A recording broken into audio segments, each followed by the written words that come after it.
Assalamualaikum warahmatullahi wabarakatuh. Perkenalkan, nama saya Putri Amalia Oktaviani. Saya dari Program Studi Pendidikan Matematika, Fakultas Keguruan dan Ilmu Pendidikan di Universitas Muhammadiyah Profesor Dr. Hamka. Di video kali ini saya akan menjelaskan tentang pembelajaran menggunakan Learning Management System sebagai ujian tengah semester pembelajaran matematika daring kelas 6F yang diampu oleh Bapak Beni Hendriana MPD.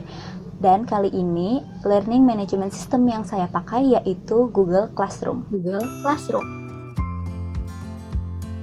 Bersumber pada Wikipedia, Google Classroom adalah layanan web gratis yang dikembangkan oleh Google untuk sekolah yang bertujuan untuk menyederhanakan, membuat, mendistribusikan, dan menilai tugas tanpa harus bertatap muka secara langsung. Tujuan utama Google Classroom ini dibuat untuk merampingkan proses berbagi file antara guru dan siswa. Nah, akun-akun yang terkait dengan Google Classroom ini, yang pertama ada Google Drive, itu untuk pembuatan dan pengiriman penugasan. Ada Google Docs, ada Sheet, ada Slide, itu untuk penulisan. Kemudian ada Google Mail, itu untuk komunikasi, dan ada Google Calendar untuk penjadwalan. Nah, ada kelebihan dan kekurangan yang dimiliki pada Google Classroom ini. Kelebihannya yang pertama, sangat mudah digunakan untuk pemula. Jadi, untuk guru-guru pemula ini sangat mudah digunakan dalam pembelajaran daring. Kemudian mudah mengelola tugas yang diberikan. Sebagai guru, kita dengan mudahnya mengelola tugas untuk memberikan tugas, kemudian siswa menerima tugas, dan proses penilaiannya. Kemudian file dapat tersambung ke Google Drive. Jadi penyimpanan pada Google Classroom ini akan tersimpan di dalam Google Drive. Kemudian mudah meninjau tugas dan penilaian. Jadi sebagai guru kita bisa melihat siswa yang sudah mengerjakan, yang belum mengerjakan, dan guru dapat melakukan proses penilaian pada Google Classroom ini. Dan yang terakhir, Google Classroom ini dapat digunakan secara gratis. Kemudian ada kekurangannya, yaitu tampilannya sedikit kurang menarik untuk siswa. Dan yang kedua, jika Google Drive ini penuh, maka file tidak bisa dikirim. Karena Google Classroom menggunakan penyimpanannya bersambung dengan Google Drive, jadi jika Google Drive-nya penuh, file-filenya akan bermasalah ketika dikirim, karena Google Classroom tidak memiliki penyimpanan sendiri. Nah, ini adalah tampilan pada Google Classroom. Kita akan menjelaskan fitur-fitur yang terdapat di Google Classroom. Yang pertama, di sini ada tanda tambah. Itu digunakan ketika menjadi siswa, kita bisa gunakan untuk gabung ke dalam kelas yang telah disediakan oleh guru. Kemudian, ketika menjadi guru, kita dapat membuat kelas baru untuk memulai pembelajaran. Nah, kemudian ada tanda titik 9 di sini. Titik 9 di sini berisi aplikasi-aplikasi yang disediakan oleh Google yang berkaitan dengan Google. Nah, kalau untuk lambang M di sini, ini menandakan akun kepemilikan dari guru atau siswa tersebut. Kemudian ada tanda garis 3 di sini yang berisikan pertama ada kelas. Fitur kelas akan menampilkan seluruh kelas. Jadi sebagai siswa kita bisa melihat kelas mana saja yang kita ikuti. Dan kemudian sebagai akun guru bisa melihat kelas mana saja yang dibimbing atau diajar oleh guru tersebut. Kemudian yang kedua ada kalender. Kalender ini akan menampilkan tanggal, nama tugas, dan batas akhir tugas. Kemudian ada fitur mengajar, isinya untuk diperiksa. Guru bisa membuat ringkasan singkat tentang tugas yang diberikan ke dalam kelas tersebut. Guru melihat tugas yang diserahkan, dinilai atau tidak dinilai, kemudian dikembalikan ketika sudah dinilai. Nah, guru juga dapat menandai tugas yang sudah diperiksa. Nah, di sini contohnya ada M, matematika, 7, A, B, C. Nah, ini tugas, ini adalah kelas yang ada di dalam Google Classroom. Kemudian ada kelas yang diarsipkan.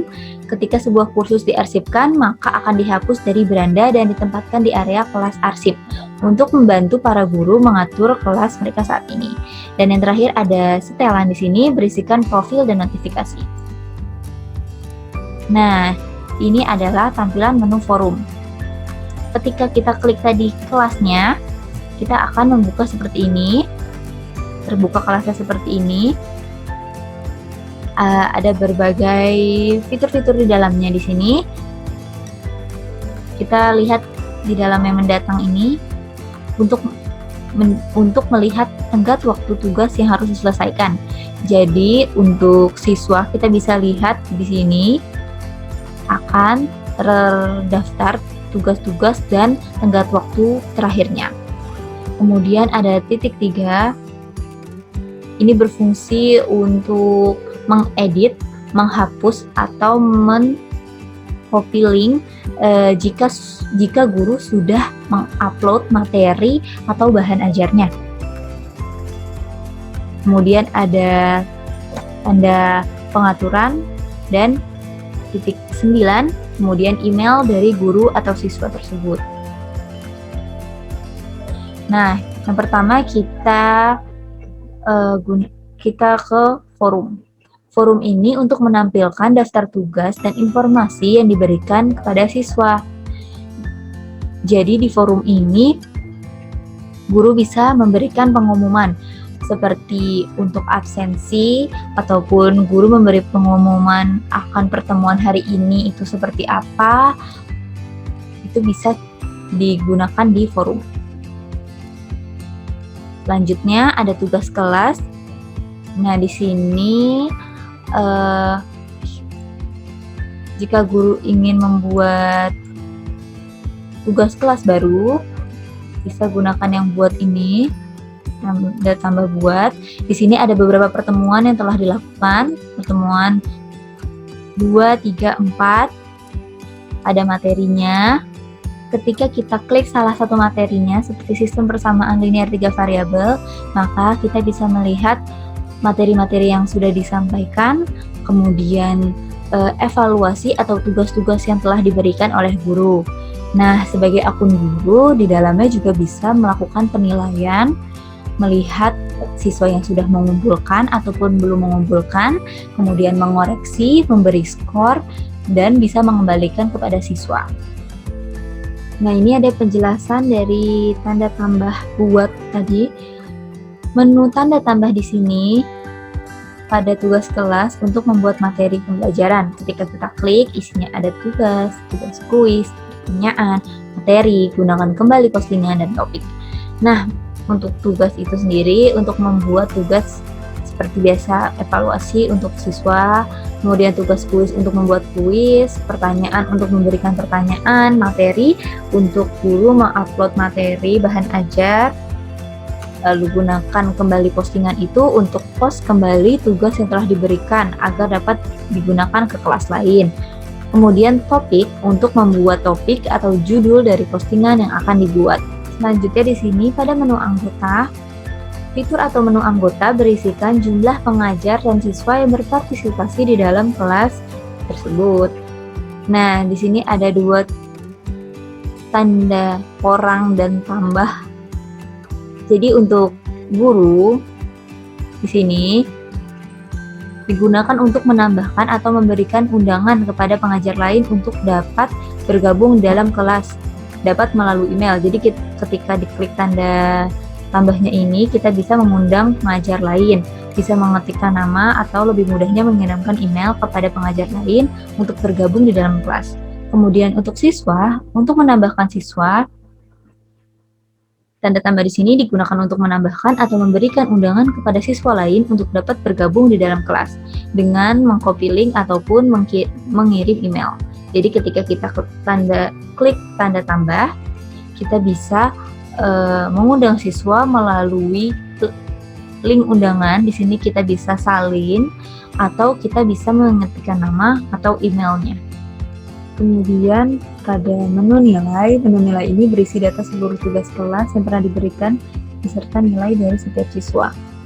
Jadi di sini nanti akan berisi tugas-tugas tugas-tugas yang pernah diberikan. Ini misal evaluasi 1, di sini nanti evaluasi 2, evaluasi 3, evaluasi 4 gitu. Kemudian nilai dari evaluasi yang telah dilakukan penilaian pada tugas kelas tadi akan terekap ke dalam sini. Tabel yang ke bawah sini akan bernilai. Data nilai akan terisi otomatis jika sudah melakukan proses penilaian dan pengembalian yang dilakukan dalam fitur tugas kelas. Nah, ada 2 jenis tugas yang dikirimkan oleh murid. Jika murid mengirimkan melalui Google Classroom, maka pengajar perlu menilai satu-satu dan nilai akan otomatis muncul dalam tabel. Jadi jika melalui Google Classroom, mereka mengumpulkannya melalui Google Classroom, kemudian guru menilai satu-satu, kemudian ketika sudah dikembalikan akan otomatis masuk ke dalam tabel sini. Tetapi jika tugas dikirimkan melalui Google Form, misalkan kita menyertakan link Google Form, nah pengajar ini bisa melihat nilai pada hasil responnya. Jadi setelah pada Google Form itu kan ada responden, nah kita bisa lihat nilainya, lalu diimpor manual ke dalam Classroom atau dapat mengimpor nilai dengan menggunakan aplikasi G Suite. Kemudian ada setelan kelas. Setelan kelas ini berisi data yang terkait dengan kelas tersebut. Pengajar dapat melihat dan mengubahnya. Data yang terkait diantaranya ada data detail kelas. Jadi ini yang kita isi saat pertama kali membuat kelas, nama kelas, deskripsi, mata pelajaran, segala macam. Kita bisa mengubahnya. Kemudian data umum, ada kode undangan, link undangan, kode kelas, tampilan kelas seperti apa, forum, tugas kelas. Kemudian ada data penilaian, ada perhitungan nilai keseluruhan, tampilkan nilai keseluruhan. Jadi nilai-nilai tadi bisa kita tampilkan dan kategori nilai. Ini kita bisa menambahkan sendiri kategori nilainya. Pengajar dapat mengedit atau merubahnya dengan pilihan yang tersedia disesuaikan dengan kebutuhan kelas. Nah, untuk lebih jelasnya, saya akan menampilkan video untuk pengelolaan pembelajaran menggunakan Google Classroom. Jadi pastikan kita sudah terhubung dengan akun email yang akan disambungkan ke Google Classroom. Kemudian buka Google Classroom, bisa di HP ataupun di laptop. Kemudian kita klik tanda tambah, buat kelas, kemudian isi data tentang kelas tersebut. Contohnya kelas 7 matematika. Isi semua datanya, mata pelajarannya, semuanya. Kemudian kita klik tanda buat. Kita tunggu. Lalu inilah tampilan dari kelas yang kita buat.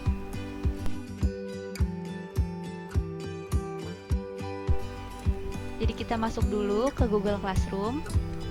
Kemudian pastikan dengan email yang terkait, klik tanda tambah, gabung ke kelas. Kemudian kita scroll down, masukkan kode kelas yang telah guru berikan. Setelah itu kita pilih gabung. Tunggu.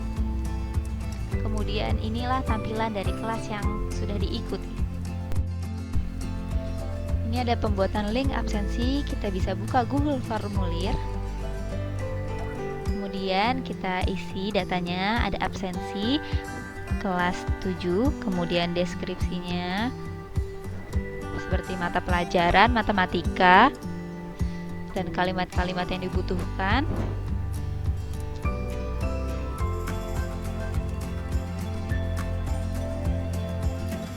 Seperti itu. Kemudian pertama ada nama, jawaban singkat, wajib diisi, kemudian yang kedua itu kelas, kita bisa pakai yang pilihan, ada 7A, 7B, dan 7C. Jadi di sini bisa digunakan untuk 3 kelas dalam satu link yang sama. Dan yang terakhir itu untuk tanggal, agar kita bisa tahu tanggal berapa dia mengisi dan wajib diisi. Kemudian kita klik untuk menyalin link, kita pilih yang tengah, salin link, buka Google Classroom, tambahkan pengumuman, tuliskan kalimat yang diperlukan. Setelah itu salin linknya tadi, kita tempel, kita buat pengumuman yang dijadwalkan. dan kita atur untuk tanggal dan jam yang kita inginkan. Nah, setelah itu dia akan masuk ke dalam pengumuman yang tersimpan. Nah, ini cara upload media pembelajaran dan bahan ajar. Jadi kita buka di forum, kemudian buat post baru, ketikkan kata-kata yang diperlukan, seperti itu. Kemudian kita bisa tambahkan file, kita bisa ambil dari Google Drive, atau dari penyimpanan laptop. Kita pilih materinya, tunggu.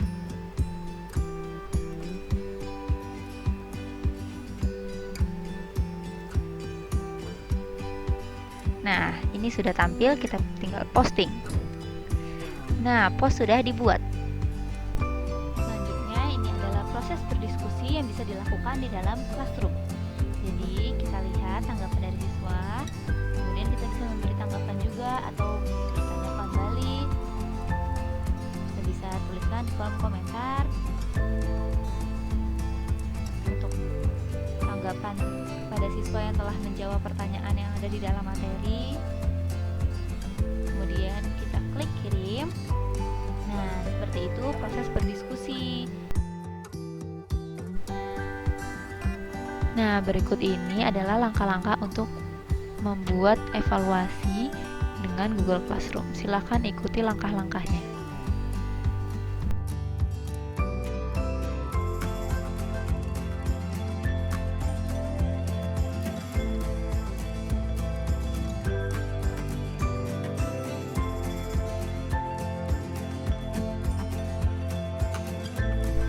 Setelah itu di Classroom kita juga bisa membuat rubrik penilaian. Ini rubrik yang pertama, kita isi datanya seperti ini. Kemudian selanjutnya sampai total yang diinginkan.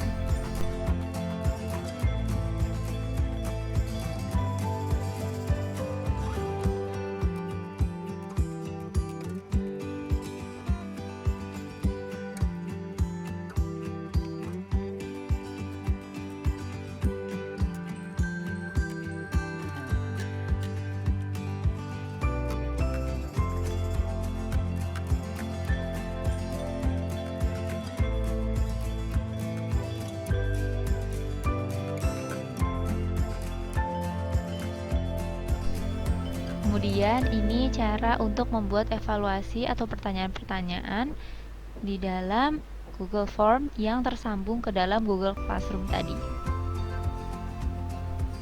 Kita tuliskan judulnya, soal-soalnya, pilihan jawabannya di sini. Kemudian bisa menetapkan poinnya juga, kunci jawabannya.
Setelah sudah membuat soal, kita kembali ke halaman tadi untuk melengkapi data-data yang belum diisi seperti topik ini, kemudian tugaskan bisa saat ini juga atau dijadwalkan sesuai jadwal pelajarannya. Nah, ini sudah diupload ke dalam Google Classroom. Terima kasih. Cukup sekian. Wassalamualaikum warahmatullahi wabarakatuh.